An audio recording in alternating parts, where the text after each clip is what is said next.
Dean, thanks for joining us on Swans TV this afternoon. I just got to ask you, first chance to sit down with you since you've been at Swansea. Obviously, been a few months now, but how has it gone? How have you settled into things here? Really loved it. It's a fantastic club.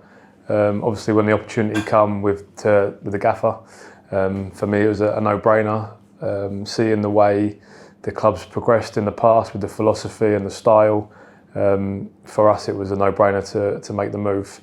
Like I said, when we first got here, I remember walking through the town centre and a fan had noticed, obviously Russ, didn't have a clue who I was, which is fair enough, but noticed Russ and he was looking at the gaffer. And I said to Russ, I think this fan might come over and say something. He did, and I thought it was going to be the normal, like, glad you're here, but make sure you win. And he really surprised me. He came over and said, all we ask is you play a style and a philosophy. That was my first hour and a half into Swansea. And as the fan went away, I went, that's incredible to Russ. I said, look, if we had any doubts, we haven't now. For us, that was me, where I went, that's brilliant from the fan to say that. Normally, you wouldn't get anywhere near that. It would be just win and we love you. And his first comment was about the philosophy, so that was incredible. Something that I've really picked up, and I don't think many people will notice, that everyone in Swansea supports Swansea, which I think is brilliant. Because where I'm from, you've got West London, you've got an Arsenal, you've got Man United, you've got a Liverpool. In Swansea, everyone's Swansea. So when you're doing well and you're playing well and you're winning, it's brilliant. When you're not, it's probably a bit more tougher, but that's part of football. Yeah, and in terms of settling into the wider area off the pitch, Dean, obviously it's a lovely part of the world, even if we do say so ourselves.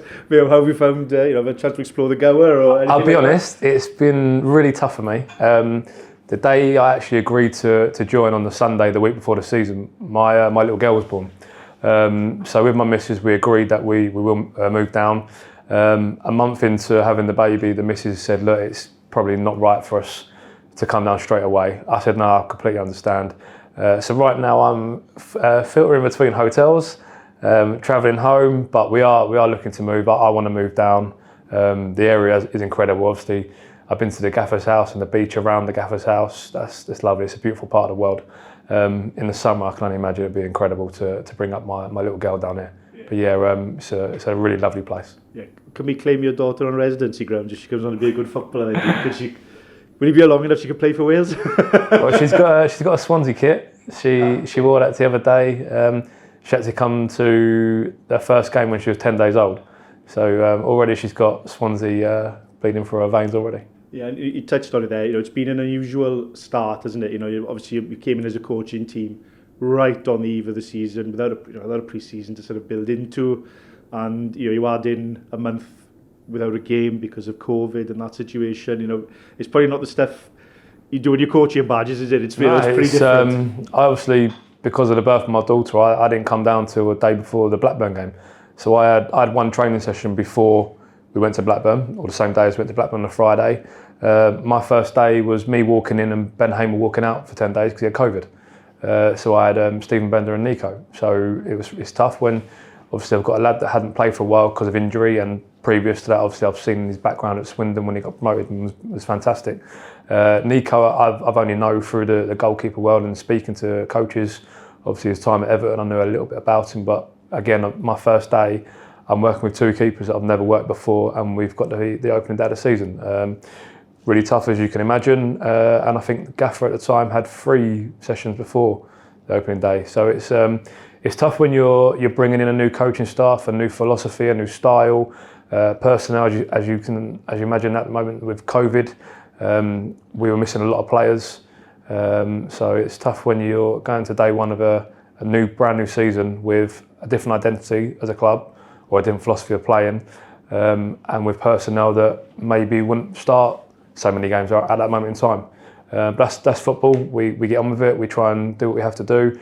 The pros and cons out of it. The pros were that we've had players come in that performed for the Gaffer and might not got that start in at Swansea early start of the career. So it helps. But yeah, it was tough. I'll be honest. For me personally, having an hour's training session to then fly up to Blackburn to play there on opening day was tough. Yeah, because patience isn't a word that gets used a lot in football these days, but it's an important facet of it when you know, there's a transitional period, as you've just touched on there. You know, very short turnaround. You know, it takes time for all these ideas and everything to bed in, doesn't it? You know, just inevitably. Of course. I think the life of manager now spans to about 18 months, which is incredible. It's really maybe not even 3 windows, it's 2 and a bit. It's tough when you're coming in, you haven't maybe got the players you want, or the players that can do or play the way you want to play. So it's tough on that aspect. What I would say is in that time that the fans, I think, really took to the gaffer and to us and really understood where the club at, where we are as a coaching staff, where we are as a team. It is going to take time. There is going to be heartache before the progression. I think the gaffer's made that really, really clear. I can only go on my experiences. We've lived that at our previous club. Exactly the same reason why we come to Swansea, because we know where the club are, we know where they can get to. If you look at MK now, where they are, they're doing really, really well, and we're really pleased for them. But it's the team that we put together as a coaching staff. The previous time to that, we got that club through COVID, we got the club through transfer windows. So we know what it's going to be like at Swansea. It's going to take time. We're really excited, we're looking forward to it, and we just see it as a progression for us. And Dean, just to go into your background a little bit, so very young coach. Yes. Younger than some of the players. Yes, when I started, yeah. Even now, to be fair, 1 or 2. But as you know, as a kid, was it always football for you? Were you always football mad? You know, yeah, West always. London is a hotbed, isn't it? You know, yeah, always football. Started off, obviously, you can imagine playing for your local team. Really lucky that I was in a really successful team in London. 8 years old, out of I think there's 13 kids in our team at the time. 10 got picked up by clubs. So I agreed to sign for QPR as a 9-year-old. Stayed at QPR for till I was under 12, so trying to work out maths here. 4 years. Probably done the worst thing I regret in a short bank of time thinking. Got offered a new 2-year contract, decided it wasn't for me. I wanted to go back and play with my team, my mates from my school really. Obviously at a time when you're 9, 10, 11, you want to play with your mates. For whatever reason, I didn't enjoy playing against Arsenal, Chelsea, Man United. I wanted to play with my best mates. Decided that I want to go back to my grassroots team. Did it. Worst decision ever made. Luckily for me, a coach that I worked with at QPR went to Wickham. So I think it must have been not even a month, to maybe 2 months max. They said, come down for a trial at Wickham. Like, we heard you left QPR. Like, sort of like questioned my dad and said, why has he done that? It's stupid. So I went to Wickham and then done 1 training session. They signed me on the spot. I ended up staying there till I was 19. So done my YTS, got offered a year's pro. During that time, obviously, I broke my leg and I tore my cruciates, which was fun times for me, as you can imagine. But if I didn't sign for Wickham, I'd never met Russell Mine. So that's where the link comes. I met Russell, I think I was 16 at the time. And ever since then, we've stayed in touch, and I've managed to hang on to him. Yeah, I mean, we'll come back to that story because it is an incredible story. It's but just crazy. To give a shout out to your junior team. So who were the junior team that you played for? I played were you always a goalkeeper? Yeah. No, to be fair, I played for a team called Brookhouse.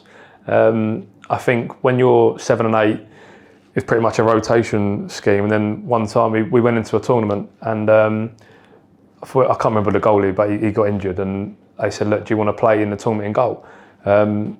Obviously at the time, you can imagine the role of the goalkeeper has changed a lot. Basically, you didn't have to run. So I was like, yeah, go on and throw me in. I don't want to run no more anyway. I went in goal and I got scouted in that day of the tournament. Ever since then, stayed in goal, obviously. Decided at 19, when I got released by Paul Lambert, it wasn't for me. Obviously, I'm not the biggest goalkeeper, as you can imagine. Now they're absolute specimens, monsters. I'm probably 5'10" on my tiptoes. Gaffer says I'm 5'8", but I'm a bit bigger. For me, I really struggled. I look back on my career as a player. The 3 years I had at full time, I loved it, but for me, I really, really struggled with. Since after I broke my leg, I would train for a month, I'll be out for a month, train for a month, out for a month. Obviously, during that time as well, I tore my cruciates. So I loved the role of what I was doing as a full-time footballer, but I found it extremely tough. And then going back to where I am now, obviously when I got released at 19, going back to QPR old days, I had a coach that was still at the club at QPR, found out I got released and said, look, I'm looking for a goalkeeper coach, and that's where the coaching journey started. Yes. So who was that then? Who was the coach? So it was someone called Steve Gallen, who's now director of football at Charlton. So he coached me I think I was under 10s, I was in under 10s team at QPR.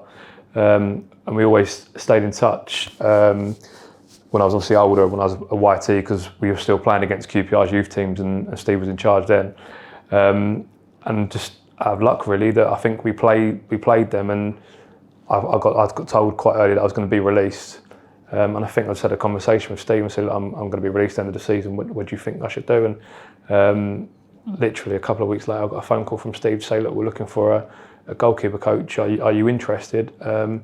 Never thought about the job in my life about a goalkeeper coach, because when I was a YT, there wasn't how the setup is now with the EPP and the structure of what you need for Cat 1, Cat 2 and Cat 3 teams. There was the first team goalkeeper coach if you're lucky, and that was it.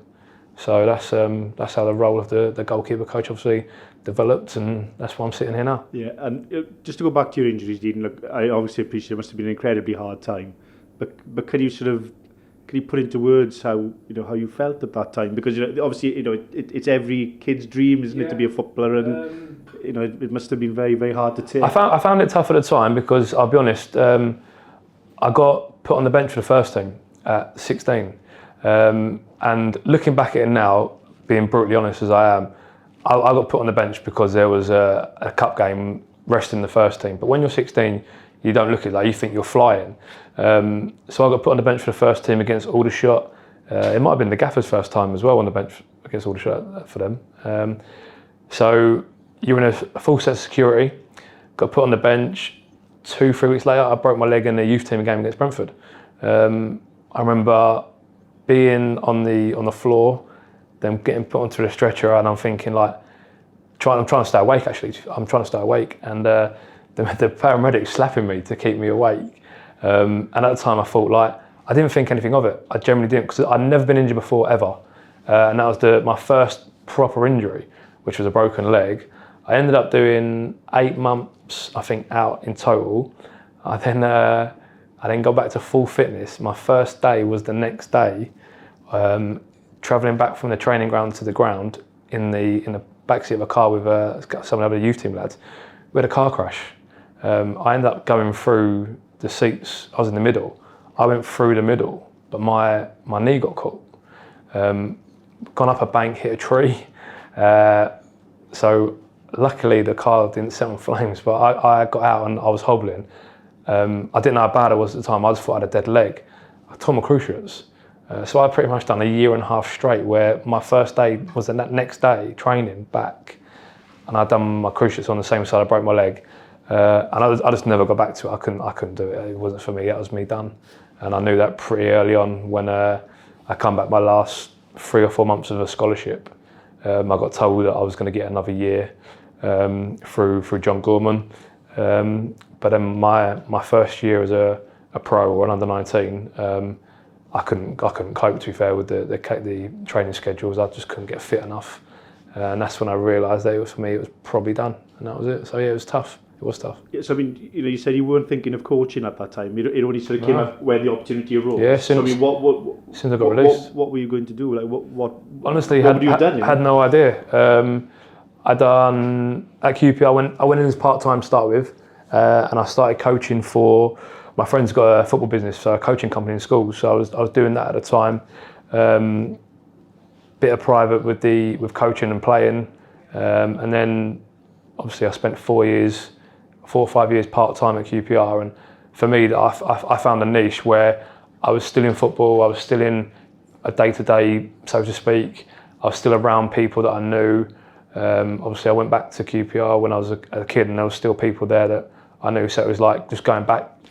So that helped me a lot. But yeah, I decided to knuckle down and see what happens. And luckily, so far, it's been okay. How quickly did he take to it? Did it come naturally to you, or? I found it naturally training in terms of putting on a session, which I didn't think I would, because you'll be amazed how much thinking we have to do before a session or before that week and the schedule, because especially when you're with academies in the part-time, you're only there in the evenings. From a goalkeeper's point of view, you're going in, you might have a keeper that's an under 10, you might have an under 12, you might have an under 17 or 16, and you're probably working in an 18-yard box. So I reckon for the first 4 years of coaching, in the evening, I had maybe 10 to 15 keepers in an 18-yard box, which if I look back now, it's incredible. But I think it helps you, because if a lad pulls out late now for an injury or whatever, you know you've got to adapt your session. And I think that's where I'm good as a coach, where I can adapt, and we have to adapt now in football. It changes all the time, but I think that's where I done my learning really, was at QPR, and I was lucky that I had some really, really good coaches around me that really helped me. But I also had some good goalies at the time as well, so that it went hand in hand for me. Yeah, so who have been your big influences there then in terms of coaching, and talk us through some of the players you worked with as well? I still think for me Steve Gallen was he is a massive influence in my coaching career. He helped me so much. It's like the similar friendship to have with Russell. He's my boss, but we've also got that friendship side of the game, and obviously friendship outside of football. Steve Gallen for me was excellent. Coaches that I got to work with, like for example managers, I think at QPR in 9 years I think they had 18 first team managers. So I got to learn a few tricks of the trade and seeing who does what and what they're good at. Goalkeeper coaches that I worked with at the time would have been people like Kevin Hitchcock, obviously played for Chelsea. Dave Rouse had a good career, come through a coaching career at Man City and teams like that. Gavin Ward, who's still there now at QPR, he was really good for me. But I was really lucky that the model that they had at the time was the goalkeeper coaches invited me over a lot.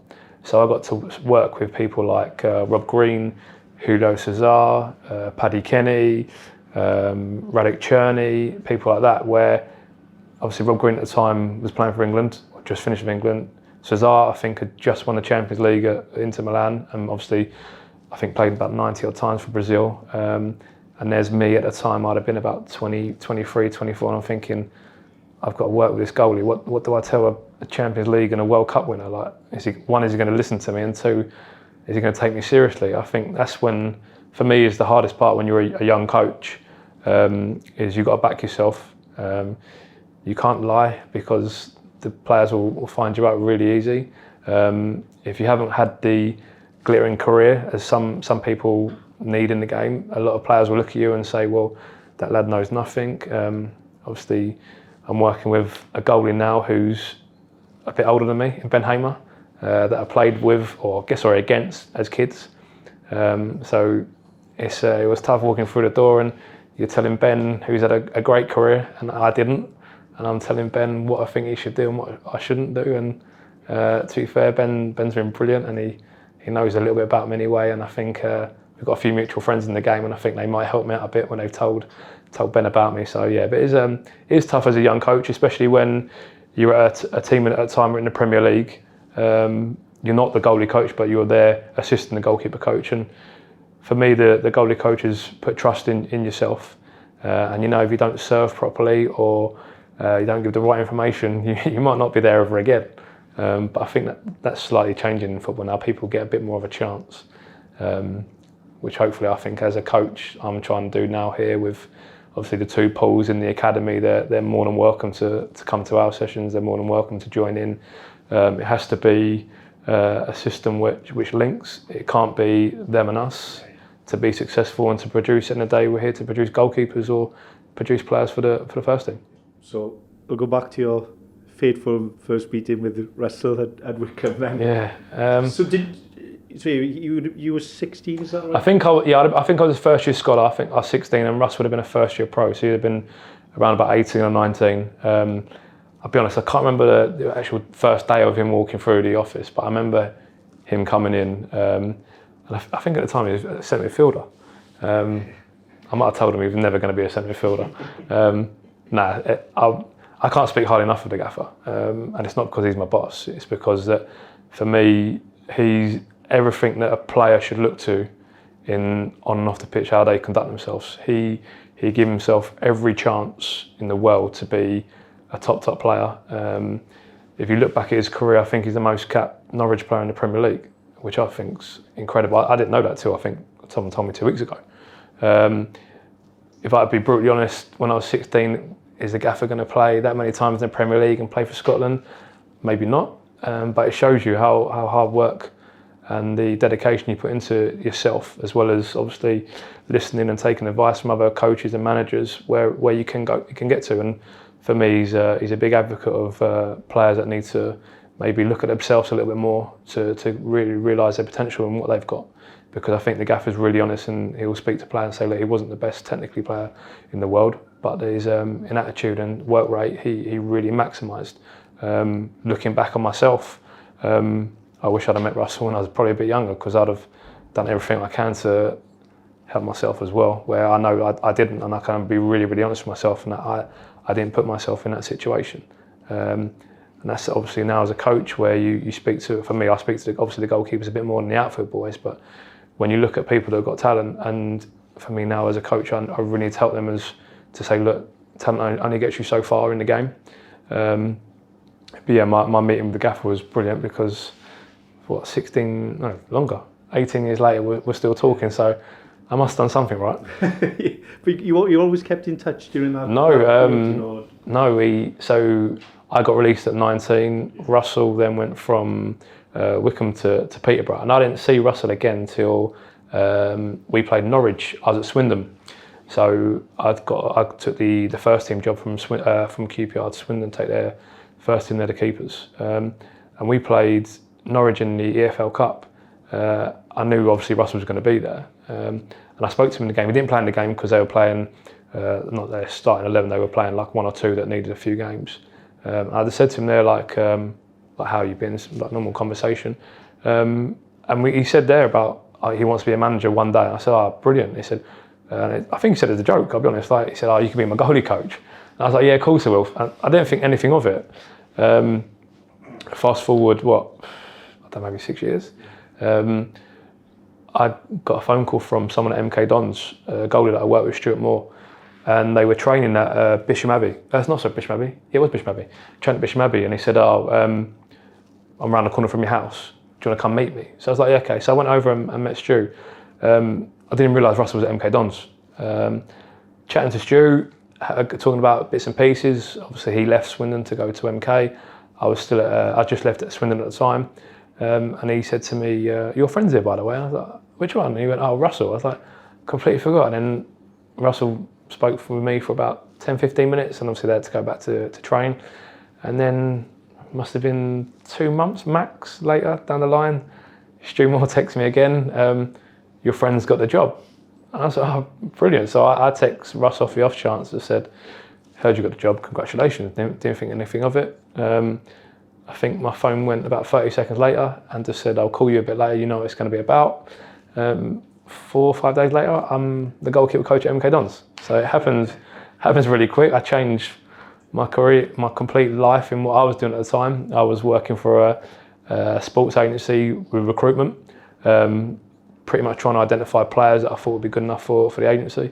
So in the space of 5 days, I'd gone from working for a sports agency to the first team goalkeeper coach at MK Dons, and that's how that's where we've been together ever since. Yeah, and during your time with Swindon, you had a spell with the Taiwan national side, is that right? Yeah, so I got offered the Swindon job at 28, and that's when I first got to meet, obviously, Luke Williams, who unfortunately has now left.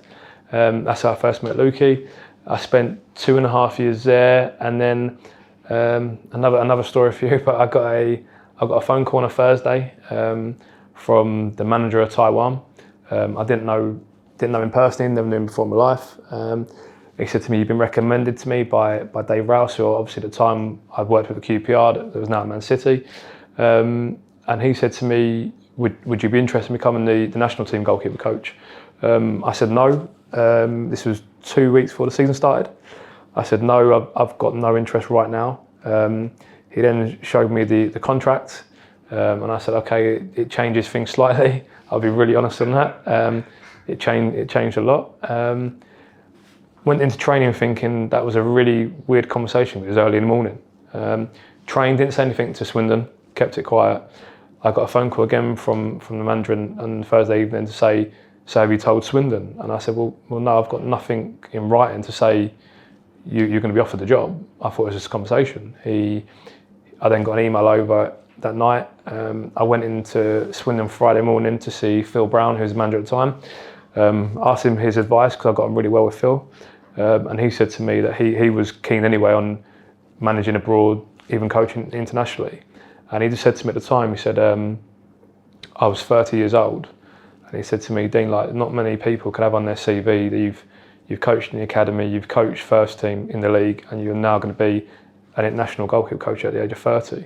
And I'll be honest, I didn't even think about that. When he said that, it changed me. It's like, okay, that long term as my career now, that might really, really help me. Decided to go. I had 48 hours to be in Taiwan from that conversation. Bear in mind, I had a 3 months notice period on my contract at Swindon. Luckily, Phil Brown said to me, "Look, I can make sure you can get away with it as long as you do the game with me Saturday morning, pre-season game." So that happened, and then 48 hours later, I'm in Taiwan. Really, how do I put it? It was an experience, put it that way. It was an experience. It wasn't what I thought it would be. As I said, I had 48 hours from leaving Swindon to being literally in Taiwan. I wish I'd done a little bit more homework on the role. For me, I thought it was going to be go over to Taiwan, be there for 6, 7, 8 weeks, come home, be with the family, go back over, because obviously an international job, you're not training every day because they're back with their teams. Bear in mind, I've told my missus I'll be back probably in 6 weeks. I got there start of August. I got told I won't be going home till December. Luckily for me, in a way, I only lasted 3 months out there anyway. The structure at the time in Taiwan isn't where it is now, even though it's a couple of years ago. There wasn't a professional league. The best players were playing in either Japan or China. It was pretty much a college league. The assistant manager I got on really, really well with, a fellow called Louis Lancaster, and I shared an apartment with him, and he said that this is how it works in Taiwan. From a life experience, I loved it. I had 3 months out there, competed at the Asia Games I think it was Indonesia, competed in Japan for a month. So really, I was only in Taiwan probably 6 weeks out of the 3 months. For me, probably the biggest coaching chance I had was we played in the Asia Games, and the manager and assistant wanted to step away and look at it from, because it was really a 23s team, it wasn't a senior team that went to the Asia Games with. So we went there, and bear in mind, the coaching staff were all English. We had interpreters to help us get over our message to the players, which was challenging because I've never had that before. And we played, I think it was Oman. We played in the first game, and it was at half time. And because the manager and assistant manager weren't part of it, so to speak, they wanted to stay out of the way to let some of the Taiwanese coaches take their games. And at half time, nothing was said to anyone. And I found that really strange. And I said to the interpreter, is that coach not going to say anything? And he said, no. I went, just no. And I was like, that's so strange, because here, obviously, you're trying to give them messages. If they're doing really well, you're obviously telling them, well done. If they're not, you need to tell them something else. You have to tell them something else. So after the game, I thought for me, like, I had a chance to win them where I got to give my opinion, if it was asked for, but I'm quite, I can't say it now, I'm quite opinionated anyway as a person.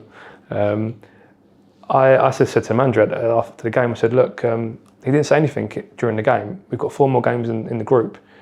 Can I say something? And he said, yeah. And I thought, okay, brilliant. So I went from being the goalie coach before the game to, I felt like I was a manager, but I didn't want to be the manager. I didn't want to tread on anyone's toes. Yeah. But for me, that got me the real first time of speaking to people openly in a changing room, where before, obviously it's changed now, I've got a really good relationship here with all the coaches, but going back, say, 6, 7, 8 years ago, the manager spoke and that was it. Yeah. Now the game's evolved, people have different opinions on players, people have opinions on the way we're playing, and for me the best managers look at their coaching staff and ask an opinion. They're not afraid to ask, where 10, 15 years ago, I don't think many goalkeeper coaches would really be allowed to put their point across. So for me, that was probably the best part of learning I ever had as a coach, as a 30-year-old on the national scene. But it ended up being that there was a government election in the country. This sounds stupid. There was a government election in the country, and they decided that the government in charge weren't going to win the election. A new government were going to come in, and for whatever reason they wanted to sack the national team manager. I don't know why. There was obviously politics at the end of the world in football, so FIFA threatened to ban the country from participating. Before I even got there, they'd won, I think, 7 on the bounce, the best they've ever done. And I think I had one actual proper game against Malaysia for the senior teams. The rest of the time was away in competing in competitions. And they decided that the gaffer, he wasn't for them. He took a job in Hong Kong, and we all got made redundant, basically. So we come back to England when the season started. So yeah, it was a horrific story, and one I'll have to tell you in more detail at another time. So yeah. So we'll bring it back full circle to where we are now. You mentioned earlier, Dean, how much the role of the goalkeeper has changed. Probably says how old I am that I can remember when goalkeepers could pick up the back pass. Yes. Good for me. It's very different now, isn't it? Can you kind of talk to us about how that has evolved over time? Because the fundamentals of shot stopping, handling are still important, but you've got to be able to do so much more, haven't you? Oh, definitely. Obviously, if you look at the way we play, he's the goalkeeper out of possession, but in possession he's just another body, he's a spare man for us. Going back to 10, 15 years ago, might be a bit less, with obviously Barcelona for me, when they brought into Stegen, and Stegen started playing and people like that. Valdez at the time, Pep had a way that he wanted to play and to utilise a spare man. That's someone that I know I look at, I know the gaffer looks at, people like that. And the way the goalkeeper changed now from in possession, it's more obviously the way teams play. It's not back to when I remember when I was a scholar, like I don't think I ever passed the ball once to my centre half. If I did, the youth team manager was shouting at me saying, "What are you doing?" Now it's completely changed. I think where the game's evolved is, and it's fair play to the Premier League and the EPP with doing this. They created jobs for goalkeeper coaches, not just goalkeeper coaches, but more coaches in the game. So the players get more time to work with coaches, and especially for me, goalkeeper, because we are still apart from a team where we'll go and do our bits before, work with a team. Here we do it slightly different, where they'll join in a lot more with possession, with other basic practices, come out with me to drip feedback in. And that's because I think we use the goalkeeper more than probably most teams in our league. That's not to say it's the right way or wrong way, that's the way we see it, as the beliefs that we have as a staff. And I think that you can tell with obviously Ben Hamer, with Andy Fisher, the way they play when Stephen Benders had to step in. I think they'll enjoy it more. For me, I don't understand why you'd want to play a game on a Saturday as a goalkeeper. You get the ball, you're told to launch it 70 yards, and you might not touch the ball again for 15 minutes. It's the same way with the outfield boys. I don't see why, if you want to be a professional footballer as an 8-year-old, you get all the way to the first team, and when you get to the first team, bear in mind the sacrifices you've made to get to there, you get the ball, and as, for example, a right back, you get told to smash it in the channel. I don't understand why. Like, they're footballers because they can play football. People say goalkeeper, I still say footballer. They've just got footballer gloves on. They can use their hands. It's changed in the way that I think coaches believe in goalkeepers a lot more. 10 years ago, it'd have been just stay in your goal. Now it's no, he's a spare man. He can actually do what other players can and can't. Players can do. But I think that's because of goalkeepers now. I think if you do a little bit of research, a lot of goalkeepers that end up being professional haven't been in goal since they were 7, 8 years old. They've come in a bit later, so they've had experience of playing out on pitch. They've obviously had experiences playing other sports. But I think now the way the goalkeeper now is that, especially from a physical point of view, they're absolute machines, they're specimens. Where before it was a little bit different. But they can handle the ball, players trusting them more, players see teams like, we go back to Barcelona where they absolutely dominated football for years and years and years. They see how important it is. I think a lot of players realise, do you know what, as a goalkeeper you have to be excellent now with your feet. The amount of people that come into the Premier League, even in Championship, the different nationalities of coaches. Everyone's different, everyone has a different background, everyone has a different view. It still seems to be that the foreign coaches always have goalkeepers that can play. In England and in Wales, it's been a little bit different, I believe. Yeah. But going back to my really early coaching stage with Steve Gallen for me was brilliant with the goalkeeper, because he did have the same or similar view at the time as Russell, with how he sees the goalkeeper, how he sees the role of the goalkeeper, and how they want to play. And that goes obviously hand in hand to my beliefs, where I never understood putting a ball down for a goal kick and getting told to smash it. You do that 34 times a game, 40 times a game, your legs are and your thighs are in tatters, where you can just pass it, and if someone pressures you, you receive the ball, you play outside. Yeah. So that's my view. Yeah, and it's about the enjoyment of the game as well, isn't it? The thing I always think of is, if you're a kid in the back garden, as you think about what you're doing on the ball, don't you? As you said, you don't sit in the back garden and I'll smash this down the line. Yeah. That's where the enjoyment of the game is, isn't it? Is to have the ball at your feet and to be involved in play. Yeah. Going back again really early on, I was the other way. I enjoyed the ball getting smashed at me from 4 or 5 yards. Now I'm like, no, pass me the ball, because I want to pass it. But yeah, again, that's where the cycle's changed again. Yeah. Where 20, 30 years ago, the goalkeeper was just make saves, and like the blocking style was changed, where people like De Gea, Neuer with like K-scoops and how they come and press the centre forward. That's completely changed. Where before you're diving at the striker's feet, the forwards are now a lot more clever. Anything that with a goalie comes and spreads, it's a penalty.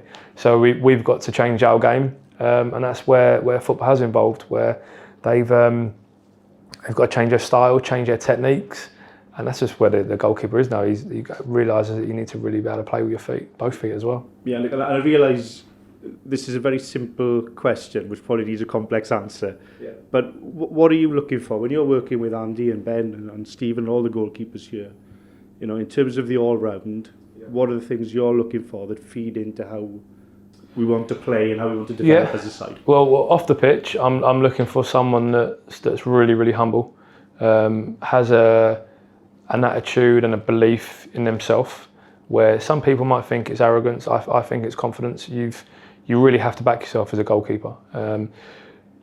Players have the luxury of running around and I call it hiding from the fans and people are giving them abuse. The goalkeepers get 10, 15, 20,000 behind them, calling them whatever. So they have to be really resilient on that aspect. I look for someone that's going to be in a group of men that isn't someone that's going to cause problems. But I was going to swear then, but I won't. Is someone that is as a leader. On the pitch, I'm looking for real calmness. I look at how I played. I know I was really erratic. I know I was really vocal. Looking back now, would I want my keepers playing the way I played? Probably not, because you need calmness in the way that we play as a team. Going back to what you said earlier, Andy, about the role of the goalkeeper hasn't changed in certain aspects. I still want them to be dominant, coming for crosses. I still need them making saves. But yeah, for me, it's you've got to have a real calmness. But I want them to have an edge as well, where if someone's about to shoot or someone's coming in their box, they've got to have that winning mentality of they're going to win at all costs. They have to be ruthless in that aspect. Obviously, Andy Fisher I've worked with before, at a previous club. He showed real bottle and real belief in He'd never played Football League before. We took a chance on him because we'd done our homework on him and a lot of research. And he showed real guts playing on really tricky surfaces, playing in teams where they hadn't done it before, and he stuck to what he had to do. Similar to Ben here. Ben's obviously same age as me. He's played in the same cycle as me, where it's gone from striking the ball 30, 40 times to actually he has to play. But fair play to Ben, like he's always had that in his locker. I just don't think he's ever had the opportunity to do that and to show that. And I think when he come in, he was really exceptional for us. So yeah, that's what I look for in a Swansea goalkeeper right now. A few tweaks here and there, what we need to do. That's why I'm in a job. But yeah, it's a real calmness and a real leader is what I look for on and off the pitch. And just to wrap it all up, Dean, we're about 2/3 of the way through the season at the minute. How do you sort of assess how things are progressing, and what do you hope the rest of the season can bring in this process? Yeah, it's been challenging. Obviously, as coaching staff, it's our first time at this level. It's what we expected, if I'm honest, in what we knew we were going to get from the Championship with the opposition. I think on a whole, it's a big process in where we are. Of course, everyone would like to be higher up in the league, but it takes time. Like I said to you earlier, mate, it is a process. We've been through it, we've done it, we've lived it, we've suffered in it. We've also really believe in where we are. We never come into this job thinking it's going to be easy. We're going to be in playoffs in the top two. I think it's clear the fans see the structure's changed from a club's point of view. Obviously, in terms of finance, that's massively changed. It's not something that we're worried about or putting it down to. We knew where we were coming into. We look at ourselves. Recruitment-wise, I think we've done well in what we had and what we could do at the time. There's 16 games left of the season. We'll fight for every single one. We want to get maximum points, finish as high at the table as possible. By no means are we saying that, or down in tools as people put it, where we're not probably going to get in the playoffs, we're probably not going to get relegated. No, there's still loads and loads to play for. The better we do this year, the easier the lads will find it next year. Like I say, go back to that word, the process. We use it a lot. It will help us for next season. The way we play, we're really lucky in terms of a lot of players, opposition players, speak to us after games, and regardless, win, draw or lose, they say you're the hardest team we've played against.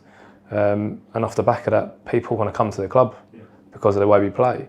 So in terms of recruitment, it can be really easy, because some top players at this level that we played against this year have said, what's the chance next year? So as a staff, we're like, can we get this lad? No, but going back to that, we've really got to back our players. The lads that are here now, they've been brilliant, because it's not easy when you're changing a complete dynamic, a complete structure. Some players have found it tough, and they've been open and honest with us. But all we ask from them is they run as hard as they can for us in and out of possession. They stick to the structure that we set up for them in games. They stick to our beliefs. If they make a mistake, they make a mistake. That's the world of football. We'd rather them make a mistake playing the way we want to play than playing off the cuff and doing their own thing. Linking it to the goalies, linking it to the centre halves. If they make a mistake playing out from the back, that's not on them. That's on the gaffer. That's on me. That's on Gilly. That's on the coaching staff. They're really clear on that. If we lose a goal by playing that way, that's what happens. But we know that long term, it'll be a hell of a lot easier. Like I said to you earlier, mate, you speak to opposition, they absolutely hate playing us, because they know, one, they're not going to touch the ball, and two, they're going to run for a long time. But we believe in the way we want to play, and we know it's extremely tough for the lads, and they've been brilliant on that. But when you don't pick up the points, I think from a British judgment, it's easier to pick on us as a team. If a keeper plays out from the back and they can see, for example, a Swansea keeper, they'll say, it's because they're playing out from the back. But if a goalkeeper launches it 70 yards, it then comes back down and they score, nothing ever gets mentioned. It's it was unlucky. This could happen, that could. If it was a foreign team, Barcelona, and they played out from the back and conceded, it'll be hard. Don't worry. I think that's the media side. That's your boys' side. So yeah, they've on the whole. We knew it was going to be tough. We knew it was going to be really, really tough. But like I said, we can't fault the players at all. Yeah. They've been brilliant. Even the lads that have obviously gone on loan, we could have kept them here. We could have been really, really selfish. People like Liam Cullen, people like Brandon Cooper, Morgan Whittaker, Lewis Webb. But we want them to go and develop. So next year they might be able to help us previous to now. But we could have been really, really selfish and kept him in and had a squad of 20 or 22. But we're here for right now 3 years. Our contract says 3 years. We're not here in the short term to close a gap. We're not here to do okay and get to another club. We're here for right now 3 years. So we have a 3-year plan. The plan is to obviously get to the Premier League. I know that the gaffer wouldn't have took the job if there wasn't that chance of getting to the Premier League. He wants to be in the Premier League. Everyone wants to be in the Premier League. We want to do it with Swansea. You've been there before. You've shown what the club's about and how they can play in that league. We want to test ourselves. Players here that have not played in the Premier League, that have obviously Ryan Bennett and Carl Norton that have had that experience. You look at people like Matt Grimes. Matt Grimes, for me, is a Premier League player. Flynn Downs is a Premier League player or a Premier League player to be. So we've got people in the squad that can get us there. But like we said earlier, the word for us is process. It might drive people mad that we say it. We said it for 2 years at the old club. Right now they're flying. Obviously you've got to put it down to their coaching staff as well. But I'd like to think that we had a part in that to where they are. I think judge us 2 years down the line, 3 years down the line. If we're doing well in 2-3 years' time, you know exactly why. If we're not, then we shouldn't be here. That's the world of football. If we're not producing players, if we're not producing performances on the pitch, you're not going to be here anyway. Going back to linking it to business, when you start a business, how many of them companies in profit from day one? They're not. It's incredible. You might get 1 out of 100. In football, it's completely different. It takes time. When teams change managers each 18 months, I never understand why. Because you're then going back to paying more money for different players, more money for different coaches, and you're going back to day one again. Give people time in the role, linking it to managers that are still in the game now. In the lower leagues, obviously people like Gareth Ainsworth, been at Wycombe for 8 years maybe. As for him, has got an identity the way he wants to play, completely different to the way we want to play, but has a real clear identity. Has a time in that job. They ended up getting to Championship. Wycombe Wanderers got into Championship. 10 years ago, people would have laughed. When I see teams change managers short every 6, 7, 8 months, I think it's incredible. Because you're never going to get a style, you're never going to get an identity of the club. Teams end up yo-yoing in and out of the league. Short term, they might have success. Long term, it's never sustainable and it will never work. Well, wish you every success in hopefully bringing that success to Swansea. Thank you. Cheers.